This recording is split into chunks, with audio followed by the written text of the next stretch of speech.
और ये जो तू फोटो खींच रहा है ना, ये जमाना गया, अब नया जमाना आ गया।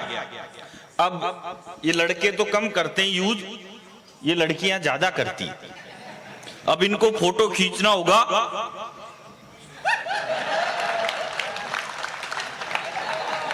आप ढंग से देखना, सेल्फी खींचते टाइम लड़कियों का और बीड़ी पीते टाइम गांव के बूढ़े डोकरों का मुंह एक जैसा हो जाता है।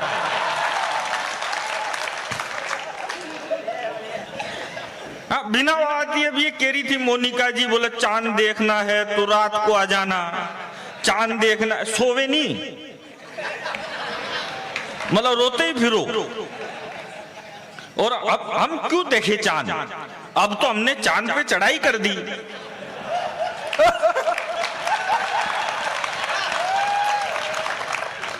नहीं पहुंचे ना चांद पे, इस बार हमने ट्राई किया तो हम पहुंचे चांद पे। इसके पहले भी हमने ट्राई किया था तो हम चांद पे जाने से 2 किलोमीटर से चूक गए थे।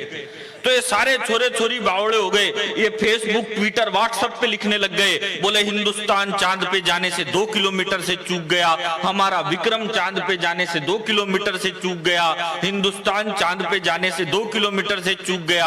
अब मैं आपको एक बात बताऊं भाई साहब, हम 4 भाई हैं। जो मेरा सबसे बड़ा भाई है वो एमकॉम पास है और वो बेरोजगार है। जो मेरा दूसरा भाई है वो एमबीए पास है और वो भी बेरोजगार है। जो तीसरा है वो एमए है, जो कोई भी कर लेता है, वो भी बेरोजगार है। और जो चौथा है वो मैं हूं, मैं केवल 5वीं पास हूं और मैं हिंदुस्तान के हंसी के सबसे बड़े show the great Indian laughter challenge का विजेता हूं। इसमें कोई ताली बजाने की बात नहीं थी। बात यह है कि मैं 5वीं पास हूं और उन एमबीए एमकॉम वालों का खर्चा भी मैं ही उठा रहा हूं। और ये भी कोई बात नहीं थी। बात यह है कि वो जो बेवकूफ बोल रहे थे कि हम चांद पे जाने से 2 किलोमीटर से चूक गए, हम चांद पे जाने से 2 किलोमीटर से चूक गए। अब एक बात बताओ पाटीदार जी, जब मेरे पिताजी को लाफ्टर चैंपियन पैदा करने के लिए 3 पड़ाव पार करने पड़े और ये एक बार में ही बोल रहे, बोले हम चांद पे जाने से 2 किलोमीटर से चूक गए, हम चांद पे जाने से 2 किलोमीटर से चूक गए। अरे ट्राई किया तो पहुंचा ना चांद पे। मोनिका जी ट्राई करना पड़ता है।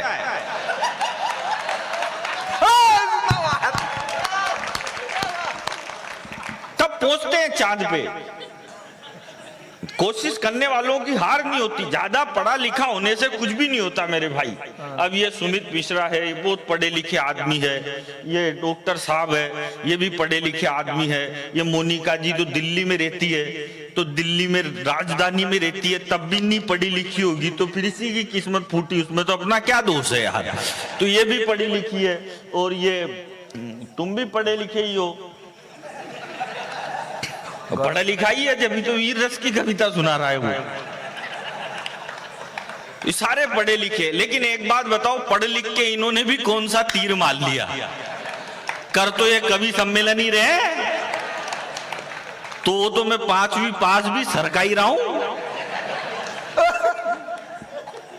ज्यादा पढ़ने, याकूब मेनन को फांसी हुई तो इस देश के 300 पढ़े लिखे लोग रात को 3 बजे सुप्रीम कोर्ट का दरवाजा खटखटाने चले गए, बोले इसको फांसी मत दो, इसको फांसी मत दो। और ये देश का मीडिया, ये पढ़ा लिखा मीडिया बोले याकूब मेनन को गलत फांसी पे लटका दिया, याकूब मेनन के साथ अन्याय हुआ। याकूब मेनन जब फांसी पे लटक रहा था तो उसको अंतिम समय में उसकी 17 साल की बेटी से नहीं मिलने दिया गया। ये बहुत दुखद बात है। ये कौन बोला?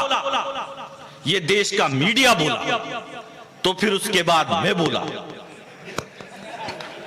मैंने कहा एक बात बताओ रे चोटों, जो आदमी 22 साल से जेल में बंद है,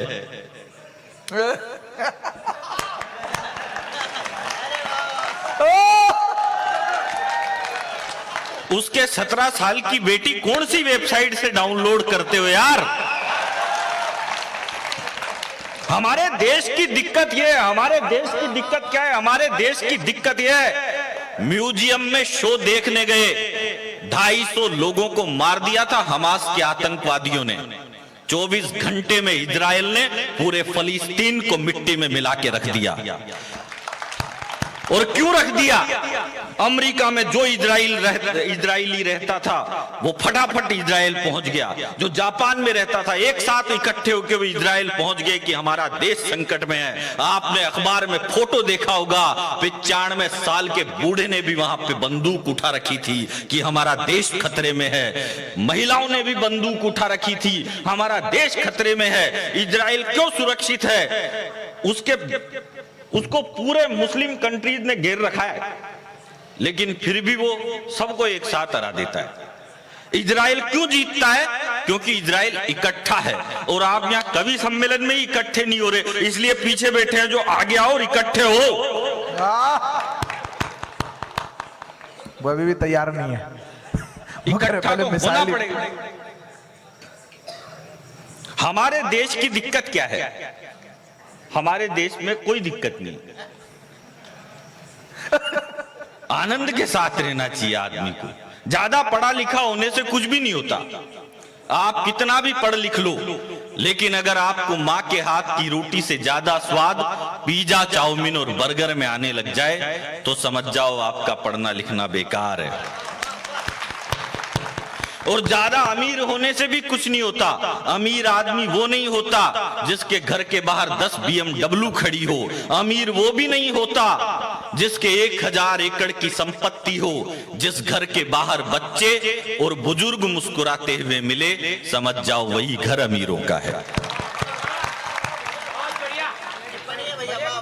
अरे टिप्पणी में बढ़िया ही करता हूं, पर ये चाय वाला नहीं करने दे रहा ना। ओ मिलती थी रोज मुरारी से, पर सेटिंग थी गिरधारी से। बड़ी सामाजिक सद्भाव की पंक्ति है भाई। तो आचार संहिता लग रही, सामाजिक सद्भाव की पढ़नी पड़ेगी। लेकिन जब तक सारे लोग तालियां नहीं बजाओगे, मैं यही लाइन सुनाता रहूंगा आपको।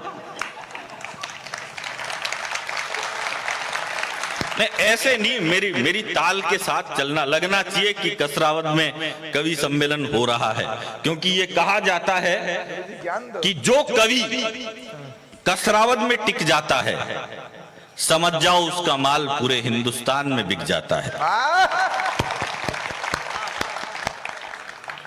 तो आपकी ताल साथ चलनी चाहिए मेरे। हो मिलती थी रोज मुरारी से, पर सेटिंग थी गिरधारी से। 1 2 खर्चा राजू से लेती थी, शर्माती थी बनवारी से। मिलती थी रोज। वो अंग्रेज मिल गया मेरे को। अंग्रेज मुझसे बोला तेरे को इंग्लिश आती है? अरे मैंने कहा आए नहीं आए, तू पूछ तो सही। बोले इंग्लिश आती है तो एक काम कर, वो जो लड़की साइड में खड़ी है उसको इंग्लिश में आप बुला। अब इतनी सी तो मेरे को आती थी भाई साहब। मैंने कह दिया बेबी प्लीज कम हियर। लड़की आ गई और बगल में खड़ी हो गई, लेकिन अंग्रेज भी पट्टा 1.5 छाना। बोला अब इसको इंग्लिश में वापिस वहीं भेज। अब ये वाली मेरे को नहीं आती, लेकिन मैं भी इंटेलिजेंट आदमी। भगवान कसम में वहीं पे गया जहां से लड़की आई थी।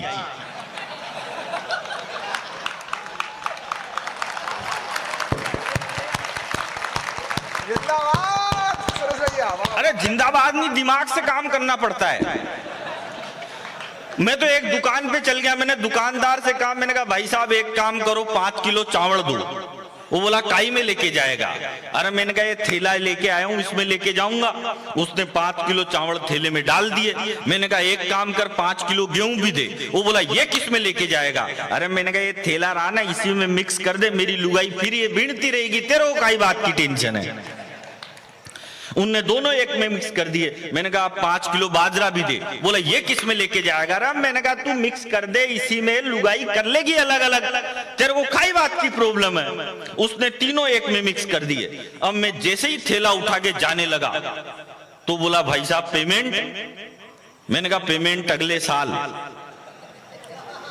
बोला मैं उधारी में धंधा नहीं करता। मैंने कहा नहीं करता तो तेरा माल वापस पकड़ अपने को, काई बात की टेंशन है यार। टेंशन इस देश में ये है, सुनना मोनिका जी, टेंशन क्या है? टेंशन ये है कि प्यार में हदें पार कर रही है।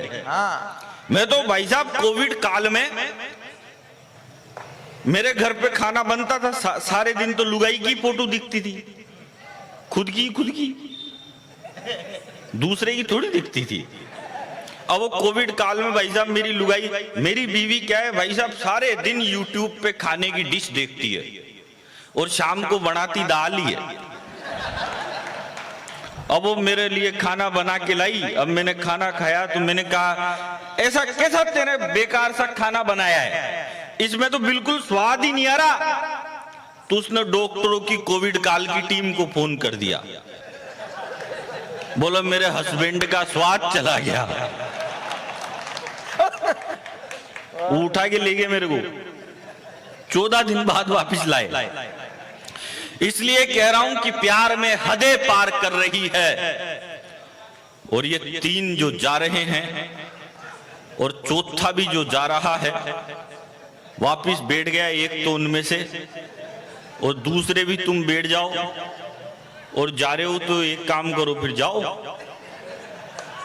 कि प्यार में हदें पार कर रही है। और आजकल की लड़कियां तो डायरेक्ट सरहदें पार कर रही है। और पुरुष तो लुगाई के डर से मोहल्ला भी पार नहीं कर पा रहा। भाई साहब एक वो सचिन था जो शॉट मारता था तो बॉल सीमा पार चली जाती थी, और एक ये सचिन है जो सीमा पार से सीमा ही उठा के लिया है।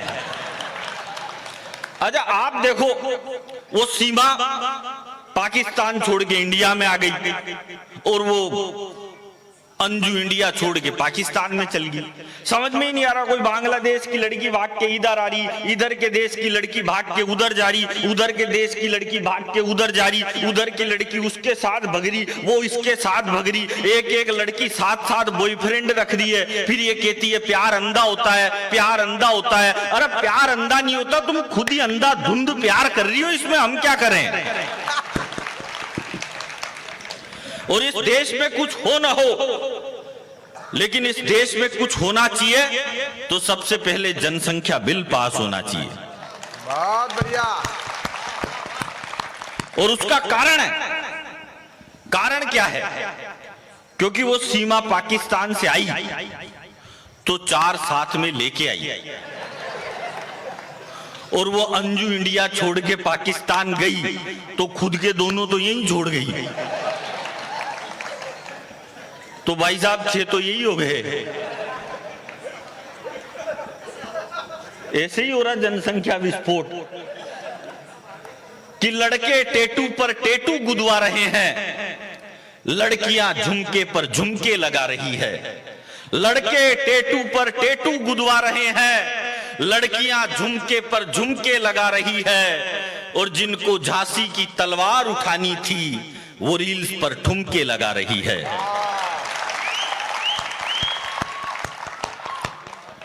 होली पर पानी मत बहाओ, दिवाली पर पटाखे मत चलाओ, और खुद की पार्टियों में कोकीन छन रही है। वो उत्तर कोरिया भाई साहब इतना सा देश है, इतना सा तो नहीं है, थोड़ा ज्यादा बड़ा है, पर ऐसे कहना पड़ता है। इतना सा देश है उत्तर कोरिया, वो परमाणु बम फोड़ रहा है, और ये हमको सूतड़ी बम ही नहीं फोड़ने दे रहे। अब दिवाली पे नहीं फोड़े तो कब फोड़े भाई? इसलिए कहना चाहता हूं आपको, बेनाम रहा मुझे कोई नाम ना मिला, क्यों मुझे कभी कोई भी इनाम ना मिला। और मुझ पर बना के फिल्म पा गए वो पद्मश्री, पर मुझे मेरी फसल का भी दाम ना मिला।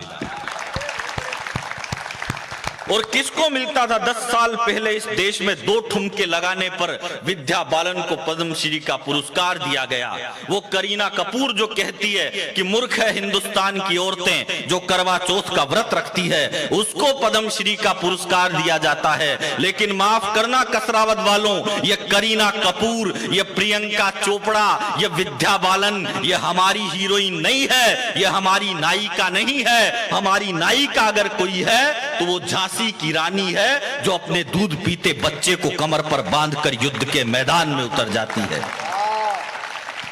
हमारी नायिका अगर कोई है तो चित्तौड़ की महारानी पद्मिनी है जो जलना पसंद करती है मगर झुकना पसंद नहीं करती।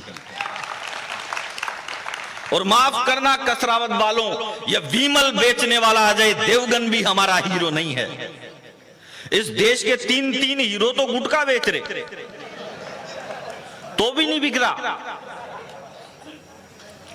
भाई तुमको बेचना है, तुम दूध बेच लो, दही बेच लो, सीमेंट बेच लो, टाइलें बेच लो, सड़क बेच लो, पर ये गुटखा बेच रहे। और मान लो अब ये बेच ले, ये वाला हाँ, तो मान लो समझ में भी आता है भाई ये गरीब आदमी, थोड़े पैसे चाहिए। जिनके बुर्ज खलीफा में फ्लैट, वो गुटखा बेच रहे। शर्मनाक है। माफ करना, ये गुटखा बेचने वाले हमारे हीरो नहीं हो सकते। हमारा हीरो अगर कोई है तो या तो खेत में खड़ा हुआ किसान है या फिर सीमा पर डटा हुआ जवान है।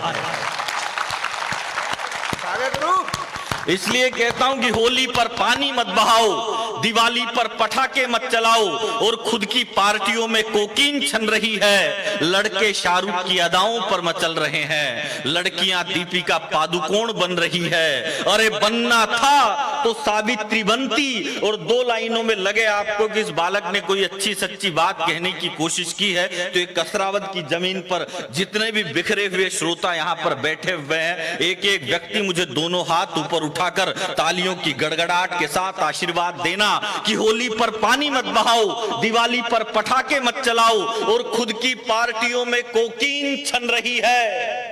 लड़के शाहरुख की अदाओं पर मचल रहे हैं, लड़कियां दीपिका पादुकोण बन रही है। अरे बनना था तो सावित्री बनती, जो अपने मृत पति को जीवित कराने के लिए यमराज के समक्ष चढ़ी रही। और तालियां आपने पहले बजा दी, अगली लाइन में बजानी है। अरे बनना था तो सावित्री बनती, जो अपने मृत पति को जीवित कराने के लिए यमराज के समक्ष खड़ी रही। और 14 साल के वनवास के बाद भी उर्मिला लक्ष्मण के लिए पानी का गिलास लेकर खड़ी रही।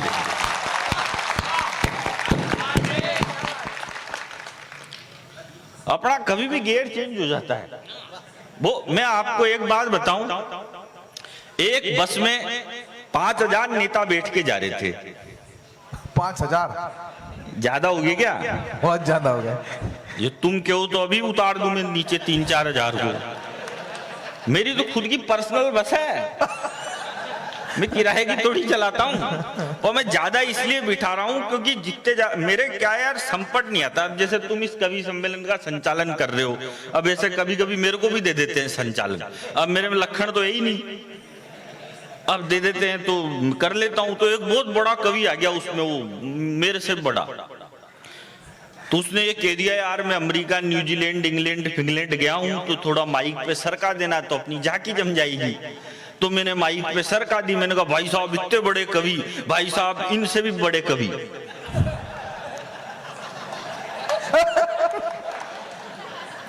भाई साहब इतने बड़े कवि, भाई साहब इतने बड़े कवि। मैंने कहा भाई साहब ने 65,000 देशों की यात्रा करी। फिर मेरे को बाद में मालूम चला इतने तो देश ही नहीं होते, थोड़ी ज्यादा सरक गई अपन से। थोड़ी नहीं सरक, ज्यादा ही सरक गई। तो ज्यादा सरक जाती है, लेकिन वो 5000 नेता बैठ के जा रहे थे, राष्ट्र 50 बैठ के जा रहे थे। अब अगर इससे भी कम कराएगा तो मैं बस ही बेच दूंगा। फिर ऐसी मोटरसाइकिल लाऊंगा जो खुद ही बैठ के चले। 300-400 तो आपकी मोटरसाइकिल में भी आई जाएंगे। आ जाएंगे 300-400 तो इधर भी आ जाते। ये खाली जगह छूट रही है जिधर भी।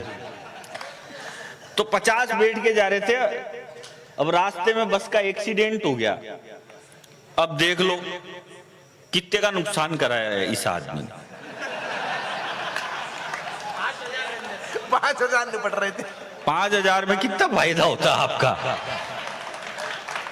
चुनाव में कितना खर्चा होता है देश का, बिना बात का ही। तो 50 बैठ के जा रहे थे, रास्ते में बस का एक्सीडेंट हो गया। तो एक इंस्पेक्टर गया निरीक्षण करने के लिए, तो उन्होंने देखा बस एक खाई में पड़ी, न तो उसको एक नेता मरा मिला, न एक नेता जिंदा मिला। पास में किसान का घर था, उन्होंने किसान से पूछ लिया, बस में बहुत सारे नेता थे, सारे के सारे कहाँ गए?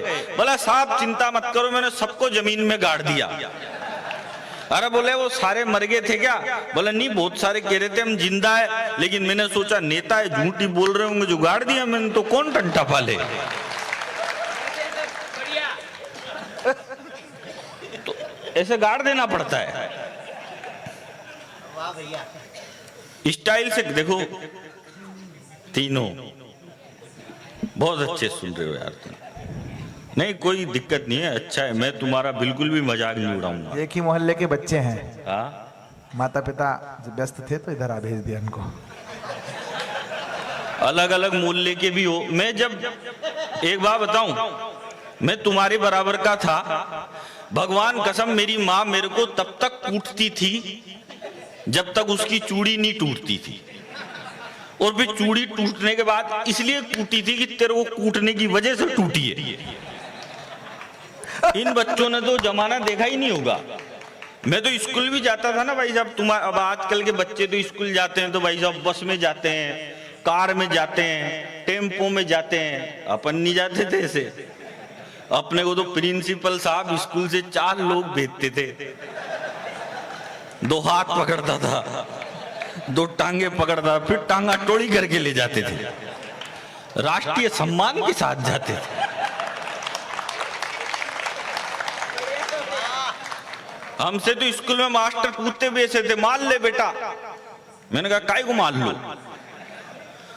बोला बता लड़की में कौन सी ई की मात्रा लगती है? मैंने कहा गुरुजी पहले तो लड़की दिखाओ,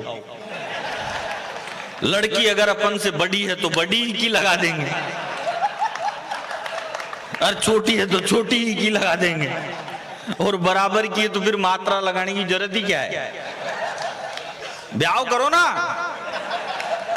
उस पे कोई ध्यान ही नहीं दे रहा। तो आदमी को आनंद में रहना चाहिए, इसलिए मैं आनंद का कवि हूं। आनंद के साथ सुनो।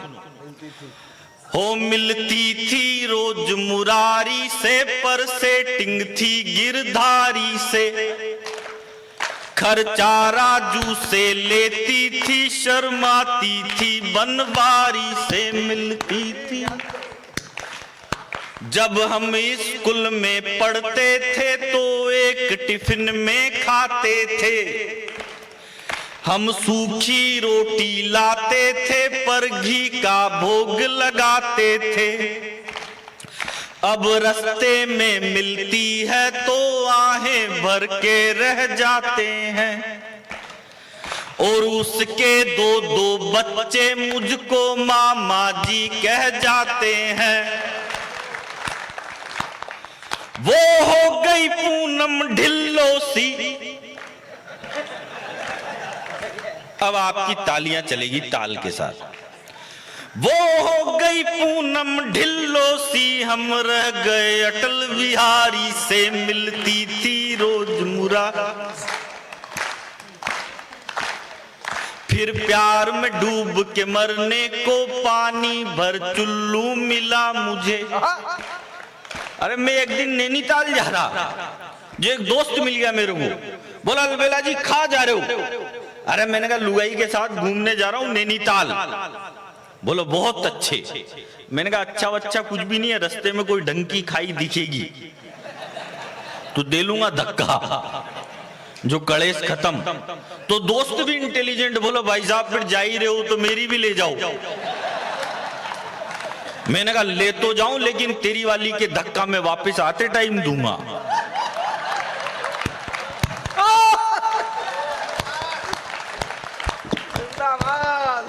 जिंदाबाद ये बहुत सारों को कल समझ में आएगी ये अपनी बातें। अब मैं आपको एक बात बताऊं, सुनना ज्ञान की बात। एक मेरे पास आ गया, बोला गुरुजी ये कह रहे थे ना, बोला कि ये मोनिका देलवी जी के गीत सुन लो तो कुंवारों का ब्याह हो जाता है। ऐसा कुछ भी नहीं होता है।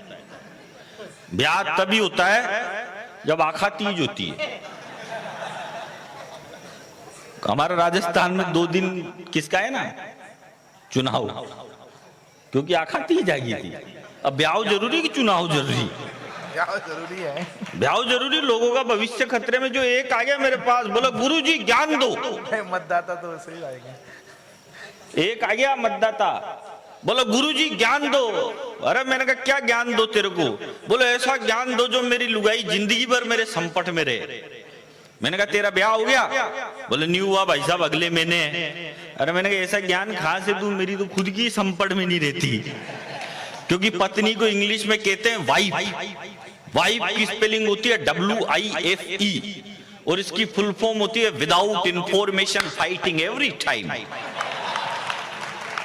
कभी भी लड़ने के लिए तैयार रहती है।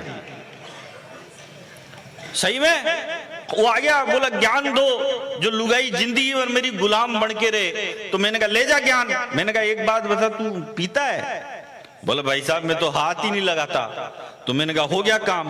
बोला करना क्या है? मैंने कहा कुछ भी नहीं करना। शादी के पहले ही दिन लुगाई के पास एक दारू की बोतल ले जाके रख देना। तेरी लुगाई देखते ही कहेगी ये कैसा बेवड़ा पति मिल गया मेरे को। शादी के पहले ही दिन दारू की बोतल लेके आ गया, ओपनिंग में ही। तू उसी के सामने दीवार पे फेंक के फोड़ देना और कह देना आज से तेरे प्यार में बंद। तेरी लुगाई जब तेरा इतना बड़ा त्याग और बलिदान देखेगी, ये त्याग आप ज्यादा समझोगे। तेरी लुगाई जब तेरा इतना बड़ा त्याग बलिदान, इतना महान कार्य देखेगी तो जिंदगी भर तेरी गुलाम बन के रहेगी। बोलो मेरे कहने से इसने पहले ही दिन छोड़ दिया। तुमने कहा ठीक है। अब भाई साहब उनने जैसे ही शादी हुई पहले ही दिन लुगाई के पास दारू की बोतल ले जाके रखी। लुगाई देखते ही बोली ठीक है बनाओ, लेकिन मेरे पेग में सोडा मत डालना।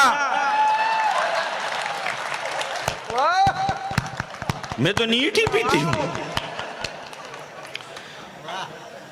हो मिलती थी रोज मुरारी से, पर सेटिंग थी गिरधारी से। ये तो आएगा ही आएगा।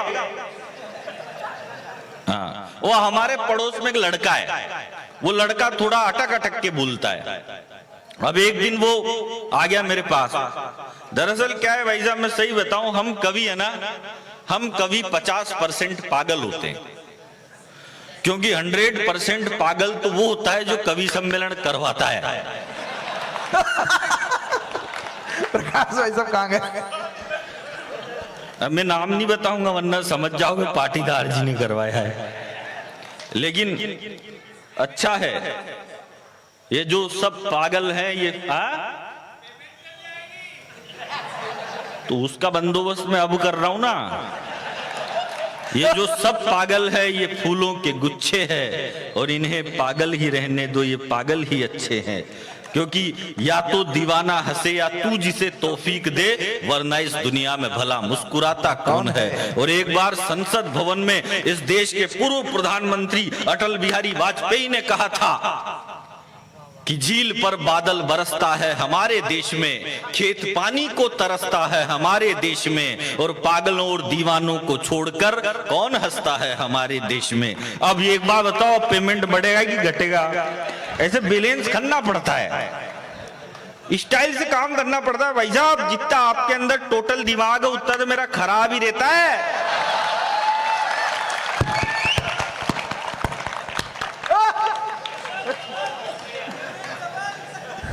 कमाल करना पड़ता है। ये भाई साहब आप कहाँ जा रहे हो कमाल करने? इनका भी खराब ही रहता है। भाई साहब भी वही कमाल करने जा रहे हैं जहां मैं भी कमाल करके आया था, लेकिन वहां कमाल करने की जगह इतनी मुश्किल से मिली थी कि बहुत को हो ही नहीं पाया था कमाल ढंग से। अच्छा, हमारे पड़ोस में एक लड़का है। वो लड़का थोड़ा अटक अटक के बोलता है। हाँ थोड़ा। एक दिन वो मेरे पास आ गया, बोला भाई साहब। मैंने कहा क्या हुआ? बोला भाई साहब गजब हो गया। मैंने कहा क्या गजब हो गया? बोला भाई साहब अभी अभी नई पिक्चर देख के आ रहा हूँ, सन्नी देओल की गदर। आप बोलो तो आपको पूरी स्टोरी सुनाऊं?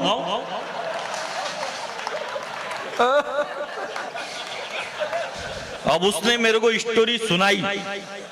3 दिन तक तो भाई साहब उसका इंटरवल ही नहीं आया। अब एक दिन वो एक दुकान पे चल गया, उसने दुकानदार से कहा, बोला भाई साहब कोई काम धंधा हो तो बताओ। दुकानदार ने उससे कहा एक काम करिए, 10 महाभारत है, जा इनको बेच के आ। वो गया और 5 मिनट में 10 महाभारत बेच के आ गया। और फिर बोला भाई साहब ये तो यूं ही बिकी, थोड़ी ज्यादा दो। तो उसने उसको 50 महाभारत दी।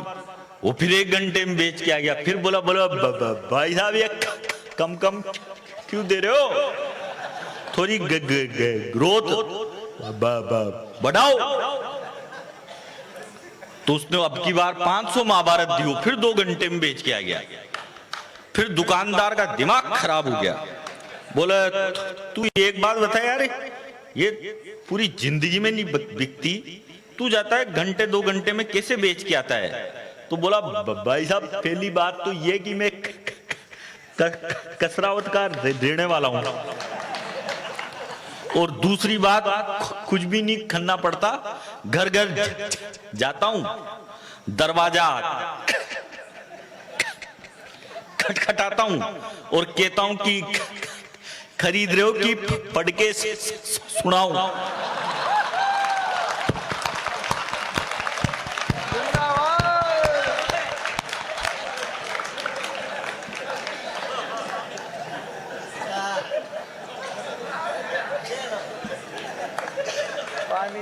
मिला मुझे। एक दिन फिर आ गया हूं मेरे पास, बोला भाई साहब मैंने छोड़ दी रामायण महाभारत सब बेचना बंद। मैंने कहा क्यों, अब क्या करेगा तू? बोला भाई साहब अब मेरी नई नौकरी लगी। मैंने कहा नई नौकरी किसमें लगी तेरी, तू तो पढ़ा लिखा ही नहीं है। बोला भाई साहब कैसे न्यू, आप भी तो न्यू तो भी कर ही रहे हो ना कभी सम्मेलन। अरे तो मैंने कहा तेरी काई चीज की नौकरी लगी? बोला भाई साहब मेरी नौकरी रेलवे में लगी। मैंने कहा रेलवे में किस चीज की? बोला भाई साहब रेलवे में मेरी अनाउंसमेंट करने की नौकरी लगी। अब उसने अनाउंसमेंट किया, बोला राजधानी एक्सप्रेस प्लेटफॉर्म नंबर 3 पे आई थी, वापिस गई।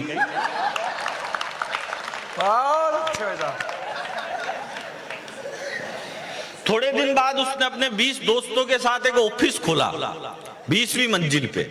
अब उसमें लिफ्ट नहीं थी, पहले ही दिन इनॉग्रेशन करने के लिए जाना। अब उसने जैसे ही गाड़ी पार्क करी तो बोला ऊपर बाद में चढ़ना, पहले मेरी बात सुनो। अरे बोला तू 1-2 घंटे लगाएगा बोलने में, 20 फ्लोर चढ़ने हैं, लिफ्ट नहीं है, इतना ऊपर जाना है। 2-5 फ्लोर चढ़ गए। फिर बोला सुनो तो सही है, अरे चुप बाद में बोलना। फिर 10 फ्लोर चढ़ गए। फिर बोला अरे सुन तो ले, बोले चुप बाद में बोलना। फिर 20 फ्लोर चढ़ गए। फिर सबने आपते आपते पूछा उससे, बोला भाई हाँ बता तू क्या बोल रहा था? बोला मैं तो ये बोल रहा था कि ऑफिस के ताले की चाबी तो नीचे कार में ही रह गई।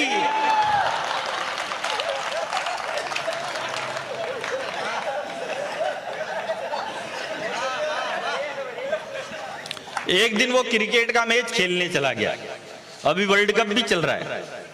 अच्छा वर्ल्ड कप में भाई साहब जब ये मैच होते हैं ना तो मेरा दिमाग खराब हो जाता है। जब इंग्लैंड और वेस्ट इंडीज का मैच आएगा ना तो मेरा दिमाग खराब हो जाता है। इंग्लैंड और वेस्ट इंडीज के मैच में जैसे मैं ये दोनों साथ में बैठे हैं ना, अब ये दोनों साथ में आ जाए तो दिमाग खराब हो जाएगा आपका टीवी में, क्योंकि ब्राइटनेस बढ़ाओ तो ये नहीं दिखे और घटाओ तो फिर वो नहीं दिखे।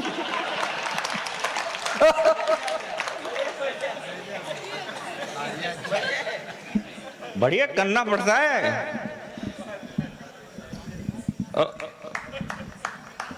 तुम एक भी क्यों मेरे पे एहसान कर रहे हो? और क्रिकेट के मैच खेलने चला गया, आप क्रिकेट के मैच में डायरेक्ट उसको कप्तान बना दिया। अच्छा, क्रिकेट के मैच में सारे खिलाड़ी बढ़िया खेल रहे, पर ये विराट कोहली तो ऐसे खेल रहा है जैसे विजय माल्या का सारा लोन इसी को चुकाना है। और उसको डायरेक्ट कप्तान बनाया तो अंपायर ने उसके सामने सिक्का उछाला, बोला मांग हेड मांगेगा कि टेल मांगेगा। अब सिक्का उछाल दिया आसमान में। हाँ यही उसके तो जो आ गया जो ही असल है। फिर प्यार में डूब के मरने को पानी भर चुल्लू मिला मुझे, उसकी शादी हो गई और बाबा जी का ठुल्लू मिला मुझे। हम कभी कभी उस लड़की की इस हरकत से डर जाते हैं, वो कसम बाप की खाती है तो चाचा जी मर जाते हैं। उसका कैरेक्टर मिलता है दिल्ली के एक तिवारी से, मिलती थी रोज मुरारी से, पर सेटिंग थी गिरधारी से। वो इस गौरव से बोल पड़ी कि मेरे दिल पर छा जाओ, और कुंडी मत खटकाओ राजा सीधे अंदर आ जाओ। मैं गेट के बाहर खड़ा रहा, इन दोनों ने एक चांस लिया। उसने इलू इलू गाया और इसने लूंगी डांस किया। मैं लप्पू जैसा लटक गया, मैं लप्पू जैसा लटक गया, वो पट गई इस पटवारी से, मिलती थी रोज मुरारी से, पर सेटिंग थी। हो उठो हिंद के वीर जवानों, कृष्ण चलो बलराम चलो। दुनिया में 3 तरह के लोग होते हैं। पहले वो जो रूस की तरफ है, दूसरे वो जो यूक्रेन की तरफ है, और तीसरों को कोई मतलब नहीं होता दुनियादारी से। वो कच्चे बादाम पे वीडियो बनाते रहेंगे, अपलोड करते रहेंगे। लेकिन रूस और यूक्रेन के युद्ध में एक वाकया हुआ। भारत के बहुत सारे बच्चों को वहां से निकलना था, और पाकिस्तान के भी बहुत सारे बच्चों को वहां से निकलना था। तो हिंदुस्तान ने उनको एक रास्ता सुझाया, दिल्ली ने, कि आप इस तरीके से वहां से निकल सकते हो। आपको लगे कि वो रास्ता ठीक था तो मैं कसरावत की जमीन पर बैठे हुए एक एक देशभक्त श्रोताओं के दोनों हाथ आकाश के फिजाओं की ओर लहरते हुए देखना चाहता हूं। किस रास्ते से बाहर निकले हो उठो हिंद के वीर जवानों, कृष्ण चलो बलराम चलो। आपकी तालियों की ताल साथ आती रहनी चाहिए यार। मेरी हालत क्या है, वो शोले पिक्चर के धर्मेंद्र की जैसी है। वो कहता है गब्बर सिंह की बसंती, जब तक तेरी सांसें चलती रहेगी तब तक, जब तक तेरे ठुमके चलते रहेंगे तो इसकी सांसें चलती रहेगी, तो आपकी तालियां चलती रहेगी तो सुरेश अलवेला चलता रहेगा। ओ उठो हिंद के वीर जवानों, कृष्ण चलो बलराम चलो। दिल्ली ने संदेश दिया है, भारत मां के धाम चलो। उठो हिंद के वीर जवानों, कृष्ण चलो बलराम चलो। दिल्ली ने संदेश दिया है, भारत मां के धाम चलो। रशियन यूक्रेनी सेना दोनों सलाम ठोकेंगे बस, रशियन यूक्रेनी सेना दोनों सलाम ठोकेंगे बस। वीजा को गोली मारो, हाथों में तिरंगा थाम चलो।